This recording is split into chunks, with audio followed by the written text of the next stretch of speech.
She's all fat. I'm Sophie. I'm Yelly. And this is She's All Fat, the podcast for fat positivity, radical self-love, and chill vibes only. Now in our final season. Final season. In this episode, we're covering fat fertility and reproductive justice with Dr. May Friedman. But first, our news corner. In case you missed it last week, we're opening up a little Google form for you, our beloved listeners and family members, to write little notes of love to this fat community you've helped build over the last 4 years.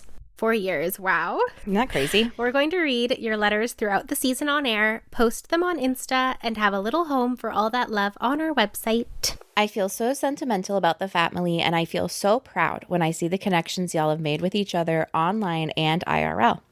Check the show notes for the Google form link, and please write a love letter to the family.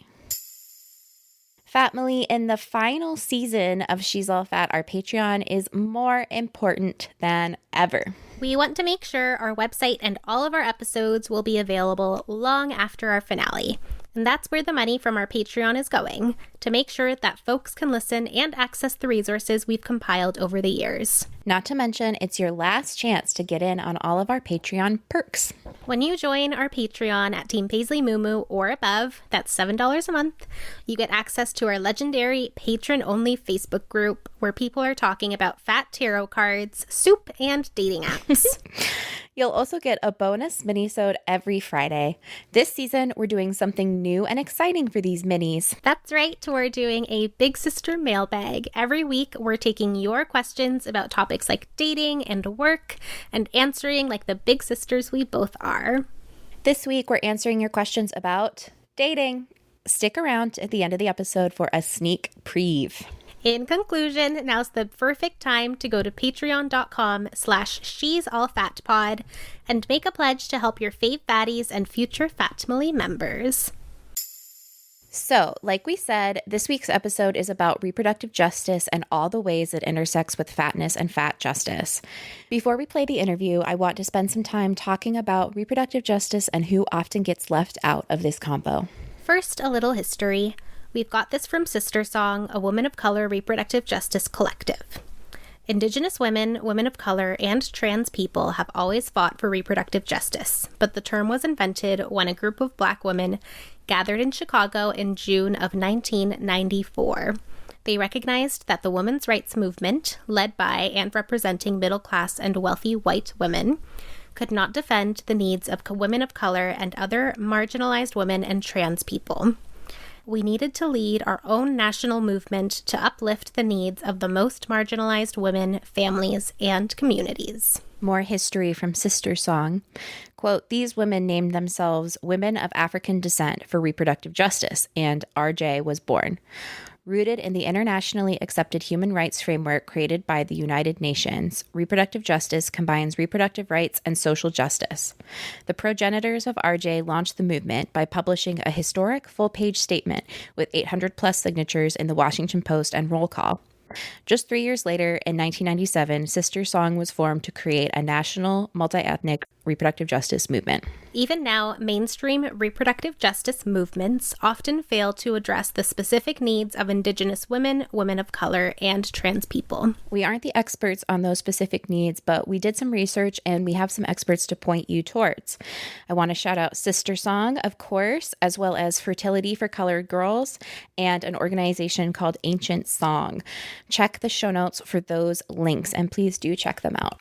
One specific thing that we did want to cover is how intertwined reproductive justice is with the history of eugenics and forced sterilization, specifically of Black and Indigenous folks with uteruses. Content note here for details about forced sterilization. I'm going to quote from a piece by Natasha Leonard, linked in the show notes. Quote, eugenics programs directed at decimating the lives of Black, Indigenous, and other people of color, particularly poor and immigrant communities, as well as people with disabilities, were an explicit part of U.S. policy in the 20th century. 32 states maintained federally funded eugenics boards tasked with ordering sterilizations of women and sometimes men deemed undesirable. Tens of thousands of forced sterilizations were carried out nationwide last century. This piece later quotes Angeline Chaplin, noting, quote, During the same time that Roe v. Wade granted mostly white women more bodily autonomy in the 1970s, approximately 25,000 Native American women were forcibly sterilized by the U.S. government, between 25 and 50% of the female population. This history is not just history, but something that affects how Black and Indigenous folks with uteruses, as well as other people of color, seek treatment and are treated in the medical world today.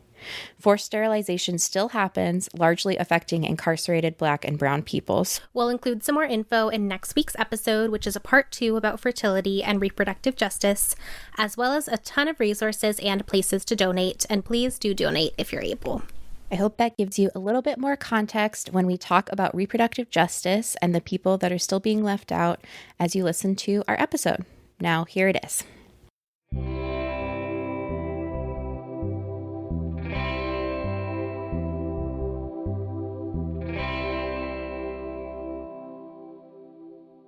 I'm here, family, with Dr. May Friedman, an associate professor in the Ryerson University School of Social Work and Ryerson New York Graduate Program in Communication and Culture. Dr. Friedman's recent works explore fatness and fertility, reproduction and parenting, and examinations of fat temporalities. That is a mouthful. We're going to get into what all of that means. But first, Dr. Friedman, welcome to the show. Can you please introduce yourself and tell us a little bit about yourself and your work? Yeah, thank you so much for having me on. This is a real honor. Yay, we're so glad you're here. So, a little bit about my work. I guess a lot of what I do, I think for so many of us, is always coming through who I am and how I live. So, I'm a medium-sized, fat, racialized woman. I live in Canada, and I parent 4 young people. And so that, oh my gosh. Yeah, keeps me busy and has been a real through line in a lot of my work. So I've written and thought a lot about motherhood. I've written and thought a lot about fat, about race, about transnationalism, and bringing a lot of these different ideas into context with one another, into relationship with one another. I also have written a fair bit about popular culture, Heck yeah. Which my kids tease me is just an excuse to watch a lot of reality TV and call it research. Yeah, well, what else do you want to do for a job? Right? Why wouldn't you do that if you could? Exactly. They're not wrong.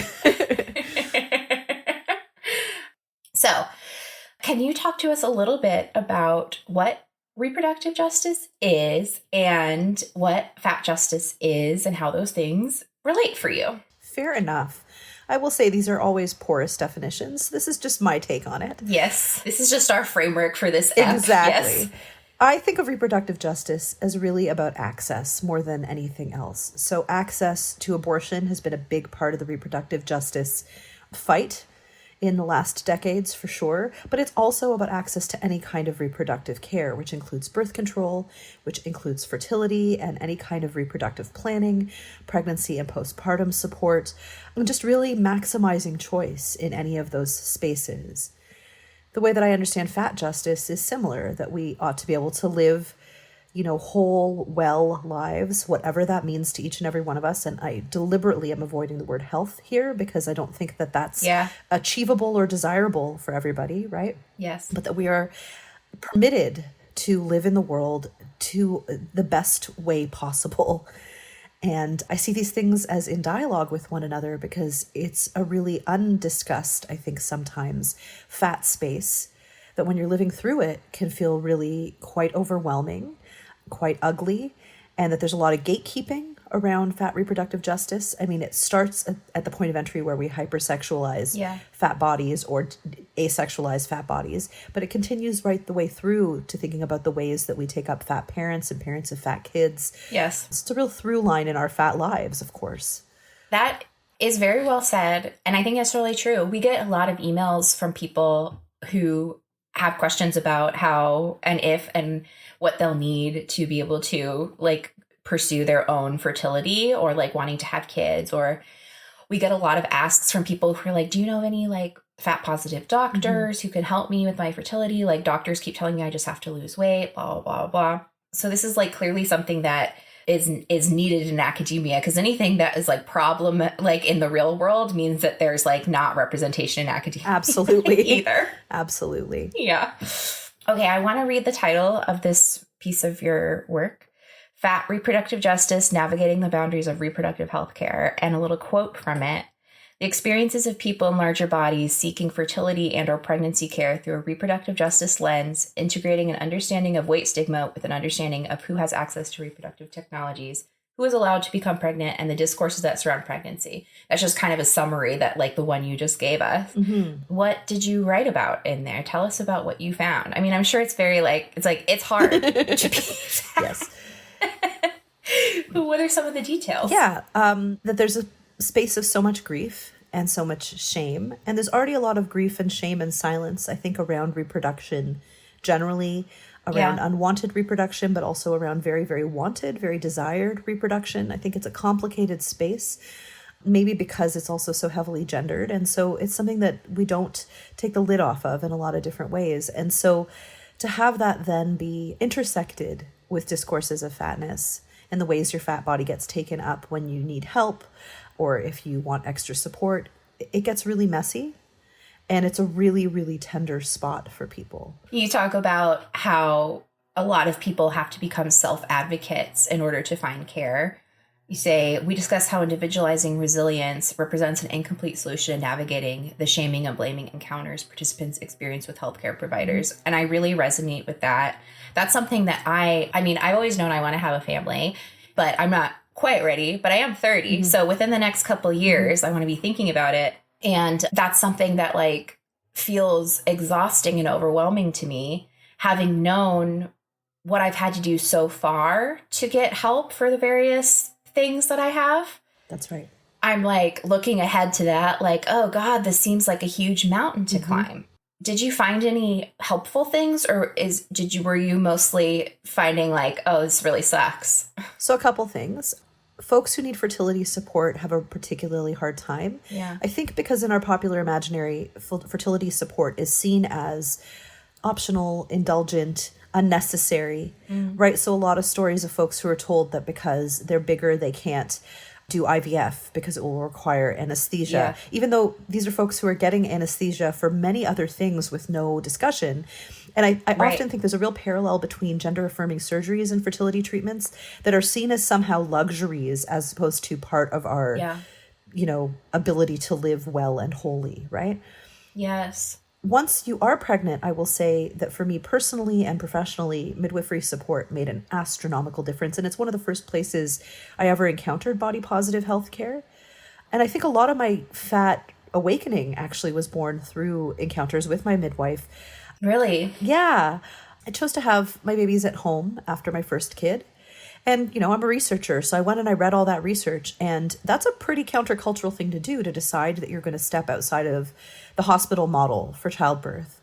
Yeah. And it sort of woke me up in a way where I thought, well, if this is bullshit, maybe a lot of the other health stuff that I am being told is absolutely correct is also bullshit. So I think for me, it was a gateway drug to being able to unpack fat and health discourses in a really interesting way. Yeah. Can you talk a little bit more about this part in this abstract, like what you found out about who is allowed to become pregnant and what that means? Yeah, so larger women, whether or not they had established reproductive concerns, I should say women and pregnancy-seeking people. People with uteruses. Yeah, exactly. Thank you. Larger people with uteruses, whether or not they had any reason to have concerns about reproduction, were flagged as people that would have problems right at the get-go. Yeah. And so even people who had had prior pregnancies that for whatever reason, they had chosen not to carry on, or prior completed pregnancies, were still told, well, you better hurry up. You're going to be in trouble. There was a lot of fear mongering. Well, if you do manage to get pregnant, you're going to be at risk for all of these horrible things, which isn't really useful, particularly if you can't change your body. Yeah. Like, what's the point of knowing that? Even if it is true, which I really query whether that's the case or not. And that's before we get to the official gatekeeping of actual fertility spaces. And there are a lot of fat people in fertility spaces because many of the conditions that make our bodies fat sometimes do correlate with conditions that may make it harder for us to achieve pregnancy, right? And so even though before we get to those spaces, though, there's a real gatekeeping, a real discussion, a real sneering.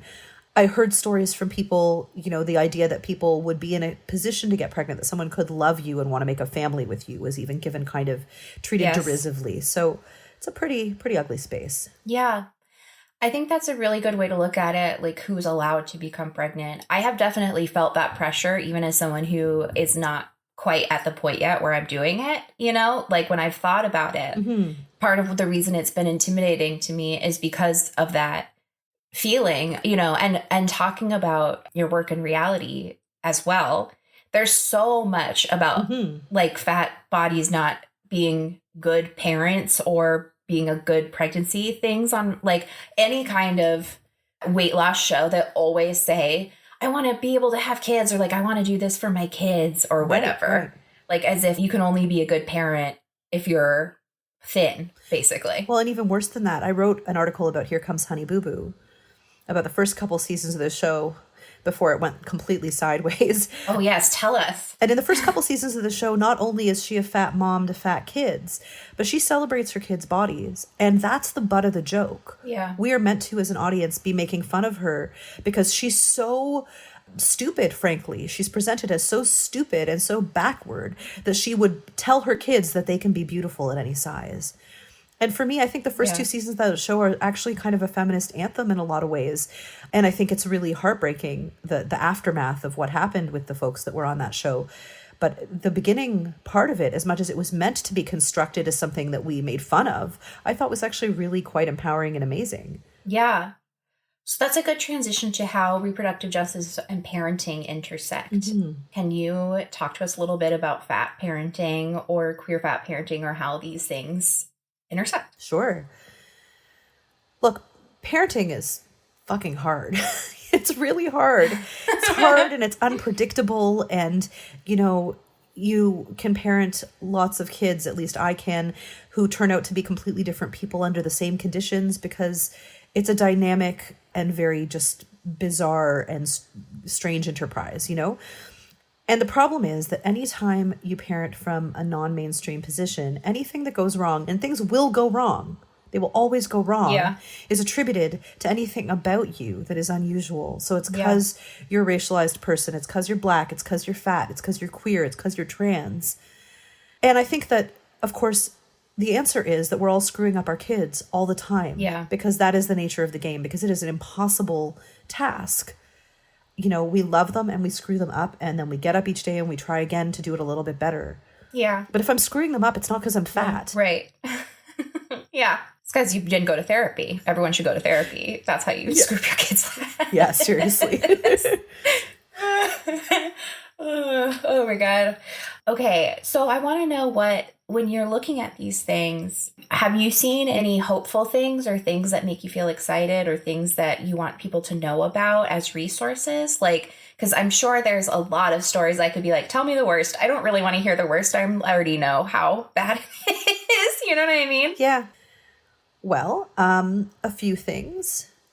When I talk to young people, I have a lot more hope because I see them reset their lens on the way that they observe bodies in a different kind of way. And it's not, you know, because I'm so great in talking to them. It's because they're just not as entrenched in the idea that fat is intrinsically bad. Even though they're getting that message from every piece of media they consume, they're getting it from gym class, they're getting it from all sorts of different places. Yeah. I do find that when I talk to younger people, I can start to unpack that a little bit. And that does give me hope that we're moving in a different kind of direction. I think as well, the angrier we get, the more things change. I have to believe that that's true. Mm-hmm. It starts from the center, so I do have a certain amount of grief about the extent to which fat rage is guiding reproductive justice, predominantly among bodies that are already privileged in other ways, because that's where we can afford to have the fight. But I'm hopeful that there will be a trickle down to the spaces that we need to see, that this will really become kind of justice across the board in a greater way. What are the things that people who are not in the healthcare field can do to like help promote that kind of thing? Is there like specific stuff that straight size allies could do? Like, I'm just so unfamiliar with the fertility world at all. I'm not even sure what to ask you about. Well, it's interesting. It's a little bit like never assuming that you know somebody's pronouns. Never assume that you know somebody's reproductive story, you know? So when we say things, and this is not just for fat folks, but like, oh, you know, and it's so lucky that you didn't have kids when that relationship fell apart, or, you know, anything else, you know, remarking on people's journey around reproductive issues. What I'm learning more and more is there's always a story. I think just assuming that people have complicated lives is probably a good point of entry to any of this. Around reproduction, parenting, pregnancy, all of those pieces, we just don't know. And I think being a good ally is just assuming we don't know. I personally have had weird feelings about becoming pregnant because of how many times I have been mistaken for being pregnant, for having a round belly. Has that ever come up in your research, or does that make sense to you? Yeah, absolutely. I think that is really stressful for folks. I think we have a really clear aesthetic of pregnancy, and that comes up a lot. Yes. So for me, actually, I was sad because I didn't look pregnant for the longest time. And I really wanted to look pregnant. And I think some of that is internalized fat phobia because, there is looking at a pregnant person somehow redeemed my fat body. Sure. But some of it was also just that I wanted that experience of being, given a seat on... You wanted to be recognized. I wanted to get a seat on the streetcar. Let's be real, Yeah, it is. I think there is a sense of what bodies ought to do that is overwhelming. I think of how often, getting back to reality TV, which seems to be the through line here for us, but I didn't know I was pregnant, or even I'm watching the entire backlog of ER episodes with one of my kids right now, which is quite a project. But the fat pregnant person who didn't know they were pregnant and comes in and the pregnancy was hidden. And it becomes a narrative of how they are both fat and stupid. Because how could a person not know that they're pregnant? So I think the sense that there's really an established sense of what a pregnancy ought to look like, behave like, and not having access to that, I think there's grief that comes with that for sure. Definitely. So figuring out what that feels like. Yeah. I mean, it's hard enough now when I'm not trying to be pregnant to find support for me health-wise and nutritionally and the clothes I want to wear. Right. And I feel very trepidatious about finding those things when I try to pursue that, because it seems very clear to me that it's going to be hard. No, so pregnancy and postpartum and parenting, it's really about ceding control in a really profound way. Your body is out of control. Your life is out of control. Your time is no longer yours in the same way. And the problem is that if you are a fat person and you are out of control, you're really buying into a lot of stereotypes that are extremely uncomfortable and can get you in a lot of trouble, even to the extent of having your kids taken away at the most extreme end of things, right? Except for these out of control things are happening to everybody. Some people can eat nothing but junk food through the entirety of their pregnancies because that is what's going to make them not barf constantly. Well, if you do that in a skinny body, you might feel a bit guilty. You might get a little bit of a side eye from whomever, right? But you do that in a fat body, and that gets taken up completely differently. And I don't mean to demonize junk food. That's not at all what I'm trying to say here. All I'm saying is that... No, it's how people view you. It's how people look at you. It has nothing to do with the actual food. That's right. I mean, I have seen a couple fat acquaintances go through pregnancy who are not super fat positive. And I think I saw them struggle a lot with that, wanting all those things, but also they didn't have the support of a fat positive community, right. So I think it was almost harder. I mean, definitely harder for them because they're still having trouble without the framework of knowing that you should be treated better, Well, and when you add in a baby, it gets really complicated because then when you have this discourse of who will think of the children, well, don't you really care about your child? Right. Don't you want to be around long enough for them to grow up? That's the line every time. It's no, I want to die face first in tacos. What are you talking about? What do you think? But then any internalized garbage that you already had, and who doesn't, it gets really amplified when people start invoking your unborn child or your born child for that matter, right? Yeah.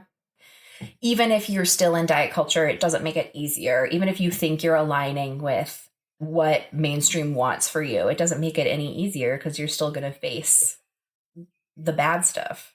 So can you tell me what are the structural problems here that are in the way of making care available besides or maybe it is just racism and fat phobia particularly, but what are some of the more structural things that you talk about? There needs to just be a total shift in orientation in the way that we think about fatness, obviously, but the way that we think about fatness and reproduction in particular. Fat people are going to get pregnant. This is just what happens, right? Fat people are going to be part of, produce because sperm. Fat people can get pregnant. That's right. That's a huge, not to go sideways, but that was for a long time, I was very afraid I wouldn't be able to because that was the message I got from everyone. That's right. When I was not even interested in it. I was guess I'll be infertile. Right. Well, and as though there aren't any infertile skinny people. So this is the other piece is as soon as you go in, you're told lose weight. And that's not helpful. It's not helpful. So yes, this is going to be a huge part of people's lives on every side of it, as people who produce sperm, as people who have uteruses, as people who produce eggs. And it's our responsibility to just understand this as the normal trajectory of life. And so for people who don't interact with the medical system, this is a place that you can suddenly become really medicalized. So having access to big enough tables, to big enough cuffs, all the things we talk about in other healthcare spaces becomes really important. But also, in choosing midwifery, I did not have to get weighed. And so that made a huge difference to my experience of my own care. That doesn't happen in mainstream OBGYN settings, where weight is seen as a huge predictor of the outcome of a pregnancy, even though it's a very poor predictor. So I think just generally, it's more of a turning around of the entire medical profession rather than necessarily something specific to this. That said, comfortable chairs in postpartum spaces, understanding that breastfeeding or chest feeding spaces need to be fat positive, need to be constructed with all sorts of different kinds of bodies in mind. My kingdom for a comfy chair everywhere I go. I swear to God, I'm so tired. Like, I recently crossed over between where I can fit in most chairs and then I can't fit in most chairs now. I'm like right on the edge. And it makes my life much worse. Much worse. It's harder for me to fit, literally just harder for me to fit places. Well, could the world be any clearer in the message that you shouldn't be here? Yeah, exactly. It's horrifying. Yeah, 100%. Are there medical studies about midwifery and fatness and outcomes there? In the same way that I know there's tons of studies showing diets don't work and yet those aren't paying attention to. Is there similar for fatness and pregnancy, or is it looked at? I think that where fatness and pregnancy is looked at, it's demonized and it's pathologized. And the inclusion criteria for midwives are going to be different from jurisdiction to jurisdiction and depending on whether it's regulated or not. So in Ontario, obesity is not a pre-existing condition to a certain point, I should say. So you can get in with a midwife and then you get to have feminist informed care, which often, but not always, means fat friendly care. Although again, that varies from practice to practice.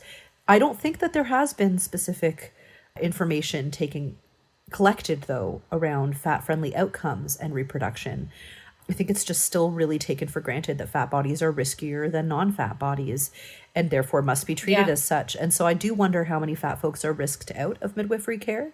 And then once you're out, it's really hard to proceed, of course. Interesting. So do you know about in other countries how to approach midwifery or midwife stuff if it's not as regulated as in Canada? In Canada, people should just follow what you're saying. Yeah. This sounds clear. Yeah.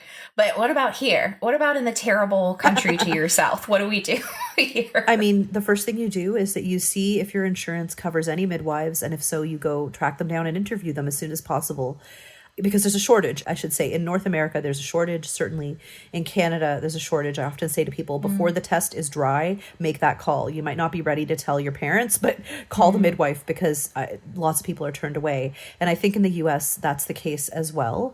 And it really is geographically specific. So some regions are going to have, a preponderance of midwives. There's a lot in LA. Yeah, exactly. California is what is coming to mind for me. Yeah. California and New York. But, elsewhere, I don't know how many midwives there are in other parts of the US. In Europe, midwifery is much more commonplace. And it doesn't always mean the same thing that I'm discussing. So midwives become kind of more like nurse practitioners specializing in gynecological and obstetric care, and they may not have the politic behind it in all jurisdictions. I don't know a ton about European midwifery, but it is different. So I don't think that what I'm saying necessarily totally translates. I think what you want is a feminist practitioner, and you're likelier to get one in a midwife. Yeah. Doesn't mean that there are no feminist OBGYNs who are guided by fat-friendly principles, but the extent to which you can start by taking some of that for granted if you select a midwife, it might not be true. You might have a super fat-phobic midwife, but it's less likely that that's the first thing that's going to, you're going to be presented with when you come in the door. Yeah. Pregnancy and childbirth in general just seems like an arena that has so many myths, so much pathologizing, and so much false info everywhere around it. I mean, we're specifically talking about, the false info that people get about their own risks or their own abilities right now in fat bodies. For myself, I feel afraid of navigating this because I am very much like a science person, but also the medical field hasn't always listened to science / like undercuts me all the time. Sure. And I don't want to just use some essential oils, you know, but I want something more, you know what I mean? It's like, feels like there's these two hard bookends that Yeah. And the problem is that we are sitting ducks because, you know, we want our kids to be okay. And we want to believe that if we buy enough or take enough or do enough, that we can game the system into making sure our kids are okay. And listen, I want that more than anybody else. I hear that. But it's bullshit. Yeah. Nothing, there's no guarantee. And that is the scariest news in the world. But I think if you're also told that you're coming from a broken body, a broken spirit, you know, you're a broken person, then the extent to which you are vulnerable to that messaging is even greater. Yeah. So it's really hard to figure out what you do instead, right? Totally. Because pregnancy, I think, I mean, obviously, especially the first time, if you're planning to have more than one kid, it's something you've never done before. Right. Like there's many things. My body has changed many times over the years, but that's one. It feels like it's a whole other thing, you know? And I will say though, then if you're fat and you're trying to get pregnant and it goes poorly, it's particularly painful and particularly bad because you've already been told your body's broken. But man, when it goes well, and I know that this is not everybody's story, but when it goes well, that feels like fucking redemption, you know? It really does. And it can be incredibly healing to know that your body is doing what other bodies do unremarkably. And I think that is underestimated, the extent to which there's an enormous amount of healing. And I hesitate to say that because I don't want to say that at the expense of the folks for whom it doesn't go. Sure. And I'm really mindful. So it's something I say kind of on the down low because I don't want to be gloating, right? Yeah. But I think it is meaningful to know that when you've been told that your body is deficient in every respect, and then you know, fairly unremarkably get pregnant and produce children, that can be a real solace. Yes, totally. I mean, it does feel like there's a need for some witnessing of all the pain that you're talking about, like the pain surrounding it and the fear and the grief that comes with various stages of this. And I don't know that I certainly haven't heard of it. But again, I'm not super confident about my knowledge base because I'm not in the pregnancy world yet. But I certainly haven't heard of places that or people or perspectives that help you work through that as a fat person. Yeah, as a fat person specifically, I don't know them either. So, you know, when we have experienced grief and loss, there's a lot of supports around grief and loss, although again, they're very hidden. You have to go digging for them. It's like other shitty things that happen to us that we, you know, when it happens to you, you suddenly realize it happened to like 75% of the population, but nobody ever talked about it. And I think that pregnancy loss or infertility, those are on that list, that it's ubiquitous. A lot of people have miscarriages, right? Oh, yeah. Like 1 in 4. Yeah. And that's acknowledged. But the specific experience of what happens when it happens to your fat body, I haven't seen a space that really takes that up. And it might just be that I haven't bumped into it, that I'm not saying such spaces don't exist. But I think there is some unique healing you need to do when that happens to you. And it is overwhelmingly likely to happen just because that's the nature of the odds. So it would be interesting if we had a space to really unpack that together about the unique ways that we feel that in our fat bodies.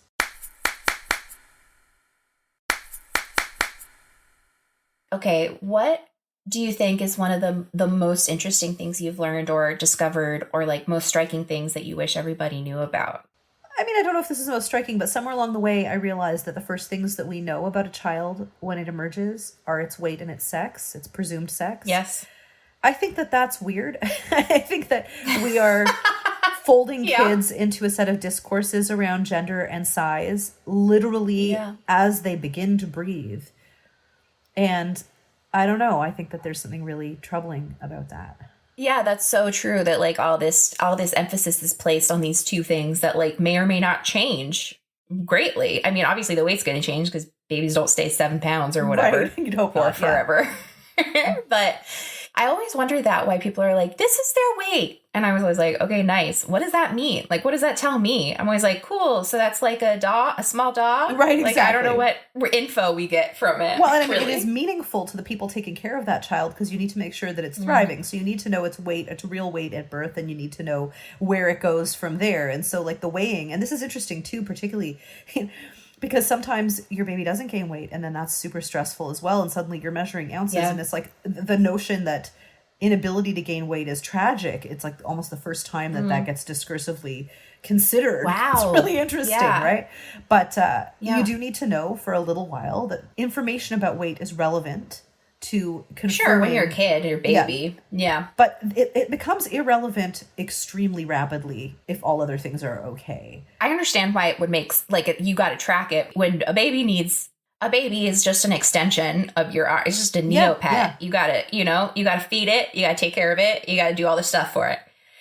But like, I remember, and I'm sure many people who were fat as kids remember, I remember the doctor telling me I was like 99th percentile from the first time I went to the doctor, and I was like 5, and that's a point where that was not super useful for me to hear as a 5-year-old. I remember being ashamed of my body as a 5-year-old, So like, that is a point where it's like, who cares? I'm still going to keep growing. Where's the line in the sand? That's the other thing, because like chubby babies were into, well, my kid is really big is kind of awesome. Like, particularly if you are, feeding a baby from your body, there's a certain gratification and like, look, I made this juicy thing. And so like, where's the point between age 1 and age 5 where suddenly 100th percentile becomes a threat rather than a source of, interest? Or they're thriving. Right. Yeah, they're doing, because it's whatever. like height. In early infancy, it's really more like height. My kid's really tall, my kid's really big is great. And then it's somehow height and weight divorce somewhere along the way there. Uh-huh.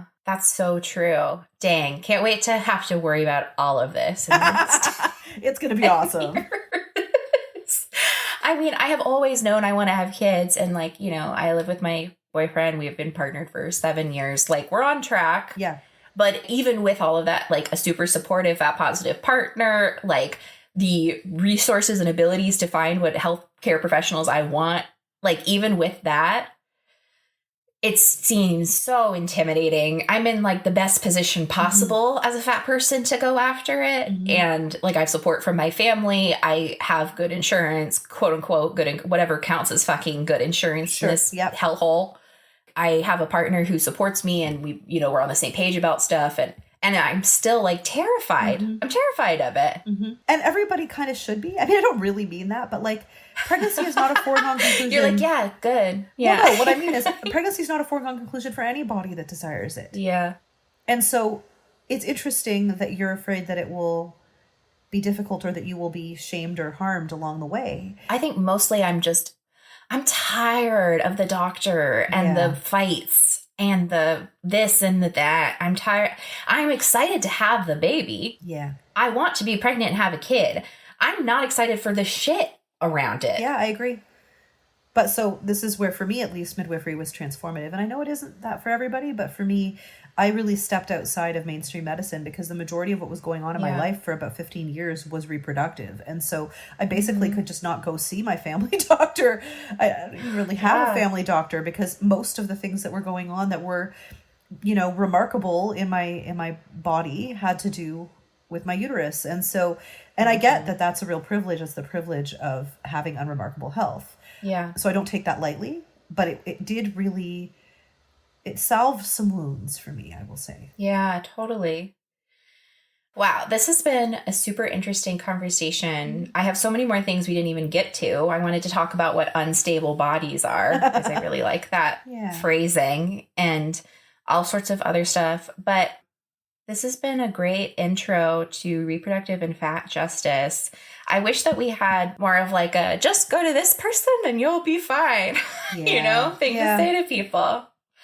But we don't. So how can people support the kind of work that you're doing and continue to support changing the medical field? Or if we can't change the medical field from inside, hopefully doctors and nurses that listen are working on that.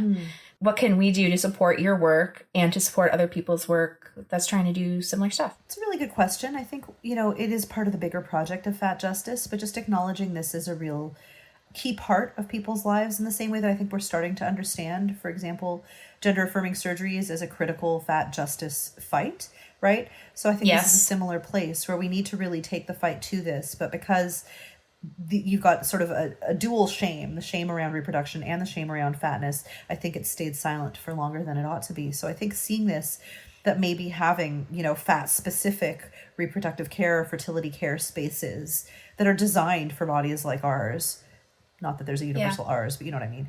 I think that would really go a long way. I think that would really go a long way. If you knew that you could go see a fertility specialist whose baseline was a larger body, that would really change a lot of things. Definitely. And we didn't even, I mean, we literally just talked about fatness. We didn't even get into like gender or racialized things or any of that, which obviously makes everything much more complicated. This is such a huge minefield but we could spend a long time digging into. That's right. So how can people follow your work? What are your links? Tell us what people might want to read your articles. Where could they go? Fair enough. That's a good question. I'm pretty Googleable on my faculty page, says Dr. May Friedman. I don't know. This is what happens when I always forget when I'm like talking to a professor. They're like, I don't know. I don't care about social. I'm like, oh yeah. Okay. No, I mean, listen, folks should email me. Like I love getting email. I'm open to email all the time. I would love to talk to anybody about anything. Seriously. So that's so particularly nice. Folks that are hurting, like if there's any way that I can help, I have a million resources. So if I can give you the article that you can take to your doctor so that they're less crappy to you, anything like that. Maybe after this, you could send me some of those resources and we could put some of them in the show notes. Sure, yeah. And some info about how to find further resources and your contact info. That's a very generous offer. For sure. And we also have another episode coming up where we're going to be talking about fat fertility again to somebody who is like in the field practitioner. So it'll be a different perspective on this. I think that the work you're doing is really valuable and important, and just like witnessing what's happening and talking about it, because I don't know how else we figure out what we do. I mean, that's how we change the world, right? Mm-hmm. Heck yeah. Heck yeah. Thank you so much for being on the pod. This was great. I feel inspired to get pregnant in 3 to 5 years, and you have to call me when you do, okay? We'll talk some more. I'm not joking. I will. I'm scared. I'm telling you. I'm nervous. No, seriously. I'm not joking. Reach out to me. I will be your cheerleader. I will. I'm not joking. I will. Good. Okay. Neither of us are joking. Great. It's good. Thank you so much for being on the pod. I really appreciate this. Again, listeners, stay tuned, Fat Molly. We will have more talk about fat fertility. This was a great intro, and thank you so much. My pleasure.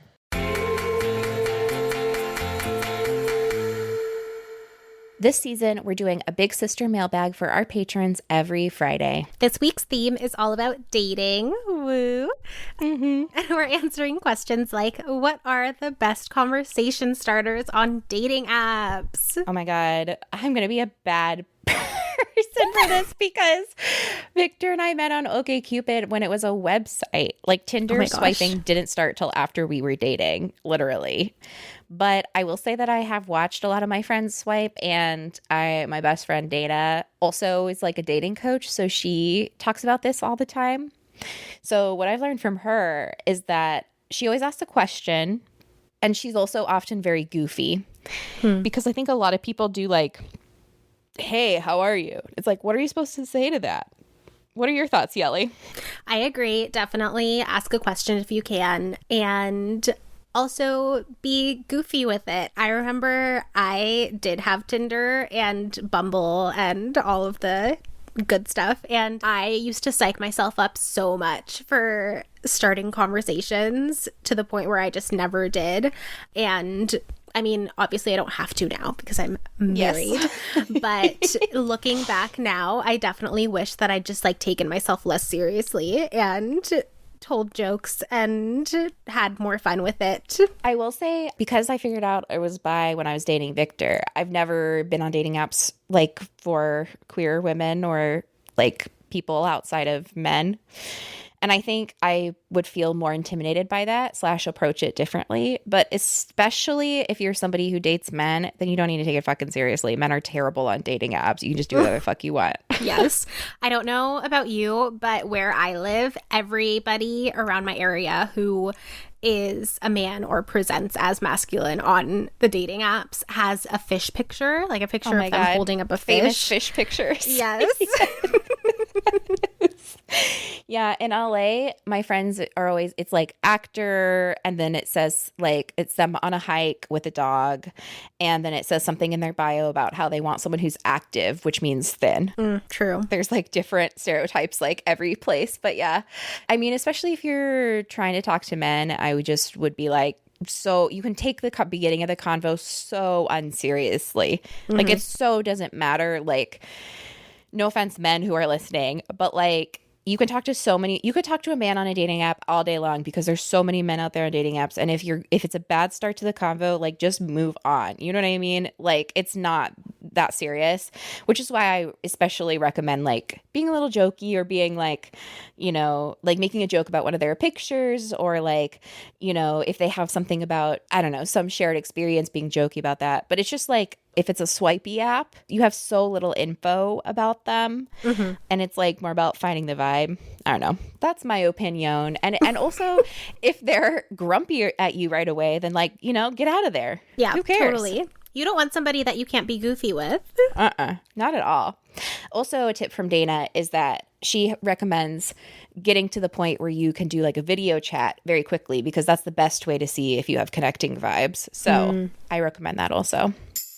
If you liked hearing us big sisters answer your questions, join our Patreon at Team Paisley Moo or above to hear full minisodes every Friday. And that's our episode. Make sure to stay tuned for next week's part 2 on reproductive justice and fat fertility. Shout out to Stylish Sista, where you can get the only SAF stickers on the market. On the planet, in fact. The only ones.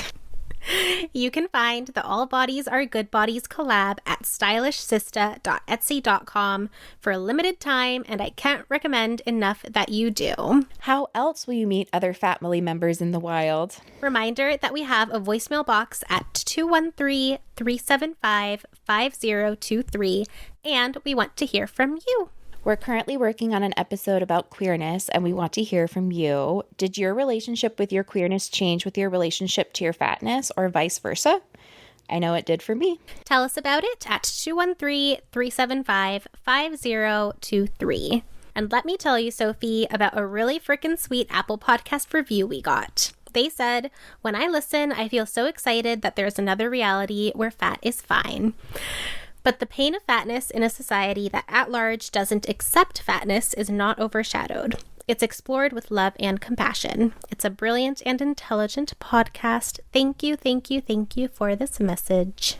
That's so nice. That so makes sweet. me feel so happy. That's right. Being fat is fine.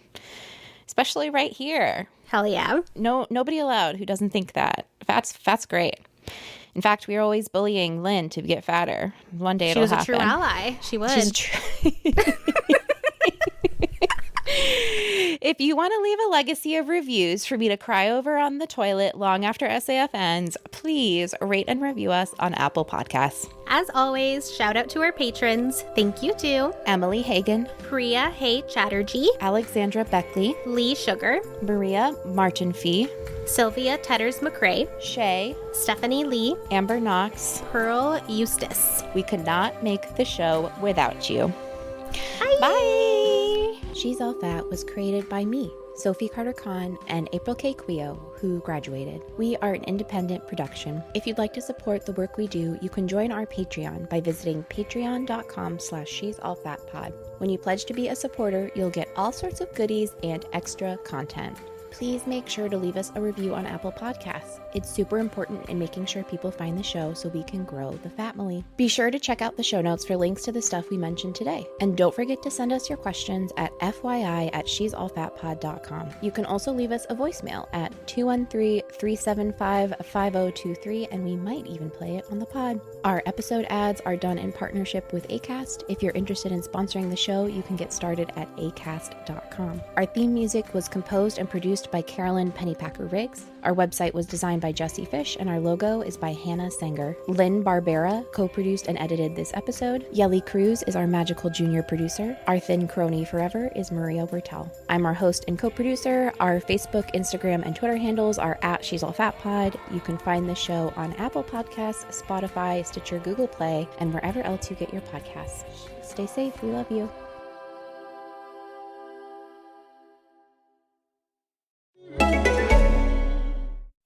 This is what renting furniture with Feather looks like. Pieces that fit your style and your space, and cost less than your monthly phone bill. Oh, and did we mention delivery and assembly included? Feather. Start renting at livefeather.com.